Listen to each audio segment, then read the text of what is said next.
আসসালামু আলাইকুম। আবারও একটি নতুন ভিডিও নিয়ে হাজির হয়ে গেলাম। আজকে হচ্ছে আমরা রান্না করব কিডনি বিন বা রাজমা। রাজমাটা কিন্তু খেতে যতটা সুস্বাদু, এটা কিন্তু ততটাই স্বাস্থ্যসম্মত একটা খাবার। এটা কিন্তু রান্না করতে খুব একটা ঝামেলার প্রয়োজন নেই। এটা কিন্তু খুব সহজেই রান্না করা যায়। তো এখানে আমি দেখেন কি সুন্দর একদম ফ্রেশ রাজমাগুলো নিয়েছি। এগুলো কিন্তু আমার লাল রাজমা। রাজমা কিন্তু ২ রকমের, একটা সাদা বলতে হালকা ব্রাউন কালার, আর একটা হচ্ছে লাল। এখন আমি এই রাজমাগুলো কিছুক্ষণ ভিজিয়ে রেখেছি। কিছুক্ষণ বলতে ভুল হবে, কি কয়েক ঘন্টা এগুলো আর কি ফুলে ওঠার আগ পর্যন্ত ভিজিয়ে রাখবো।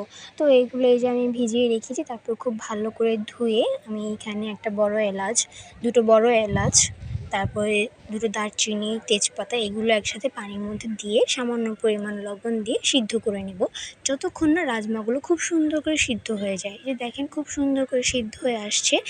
এখান থেকে কিন্তু আমি এখন পানি ঝরাবো না, এটা এভাবেই থাকবে। এবং পাশের চুলাতে সামান্য একটু তেল দিয়ে তারপর হচ্ছে কিছু পেঁয়াজ দিয়ে পেঁয়াজটা আমি ব্রাউন কালার করে ভেজে নেব। আর এখানে আমি রাজমা থেকে পানি না ঝরানোর কারণ হচ্ছে ওটা যদি পানি ঝরাতে দিই তাহলে ওটা একটু শক্ত হয়ে যাবে, যার কারণে আমরা পানিটা ঝরাবো না। তো ওটা ওভাবেই রেখে দিলাম। তো এখানে আমার পেঁয়াজটা হালকা ব্রাউন কালার হয়ে আসলে আমি আদা রসুন বাটা দিয়ে দিলাম। আর এটা হচ্ছে আমার টমেটো পিউরি। আমি এখানে 2টা টমেটো পিউরি করে নিয়েছি আগেই। তারপর এটা আমি দিয়ে দিলাম। আমার আজকে যে গ্রেভিটা তৈরি হবে সেটা জাস্ট টমেটো পিউরি দিয়েই তৈরি হবে, আর কোনো কিছু না। এখানে আমি সামান্য মশলার জন্য একটু হলুদ দিলাম, তারপরে সামান্য পরিমাণে গুঁড়া মরিচ দিলাম, ব্যাস। এই একটু ধনিয়া গুঁড়ো যা লাগে সামান্য পরিমাণে সেগুলো দিলাম, ধনিয়া গুঁড়া দিয়ে দিলাম। এই তো দিয়ে এখন হচ্ছে একটু নাড়াচাড়া করে মশলাটা কষিয়ে নিতে হবে। ও সামান্য ব্ল্যাক পেপারও দিয়েছি। এখন আমরা ভালো করে কষিয়ে নেব মশলাটা। মশলা কষানোর শেষে আমরা যে রাজমাটা সিদ্ধ করে রেখেছিলাম সেটাও দিয়ে দিব। তার আগে অবশ্যই লবণটা দিয়ে নিলাম, লবণ ছাড়া তো আর খেতে ভালো লাগবে না। এখানে কিন্তু লবণটা একটু বুঝে দিতে হবে, কারণ আমরা রাজমা সিদ্ধ করার সময় অলরেডি লবণ দিয়েছি এবং এখানেও লবণটা দিচ্ছি, তো যার কারণে লবণটা একটু বুঝে দিতে হবে।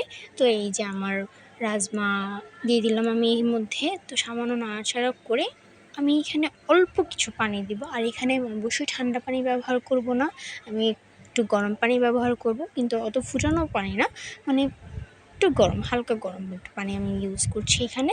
তো এখানে আমার দেখেন প্রায় ফুটে উঠতে শুরু করেছে। আমি একটু ঢেকে রান্না করব। তো অতটা তো সিদ্ধ হওয়ার প্রয়োজন নেই, কারণ এটা আমি আগেই সিদ্ধ করে নিয়েছি। তো যাতে মশলাটা ভিতরে ঢুকে ওরকমভাবে সিদ্ধ জাল দিয়ে নিব। আমার যখন রাজমাটা হয়ে আসবে তার আগে আমি এখানে ভাজা জিরার গুঁড়া আর একটু পরিমাণে শাহি যে গরম মশলাটা সেটা দিয়ে দিব। শাহি গরম মশলা ছাড়া তো আর খেতে মজা লাগবে না। এটা হচ্ছে আমার পুরো একদম মাংসের একটা স্বাদ আসবে, যার কারণে একটু গরম মশলা তো প্রয়োজন হয়ই। তো যাই হোক, এই যে আমার রান্না এখন কমপ্লিট। এটা গরম ভাত কিংবা পরোটা, রুটি যে যার সাথে খেতে চায় খেতে পারবে। এখানে কিন্তু আমরা গমের রুটি দিয়ে খেয়েছিলাম, আমি সেই ভিডিওটা করতে পারিনি। তো যাই হোক, এই ছিল আমার আজকের রাজমার ভিডিওটি ভালো লাগলে সবাই অবশ্যই লাইক, কমেন্ট এবং শেয়ার করবেন। যারা ইউটিউব থেকে দেখছেন তারা অবশ্যই চ্যানেলটি সাবস্ক্রাইব করবেন, এবং যারা আমার পেজ থেকে দেখছেন অবশ্যই আমার পেজটি ফলো দিয়ে রাখবেন। এবং আজকে এই রাজমা রেসিপিটি কেমন লাগলো অবশ্যই আমাকে জানাবেন। সবাই ভালো থাকবেন, সুস্থ থাকবেন। আল্লাহ হাফিজ।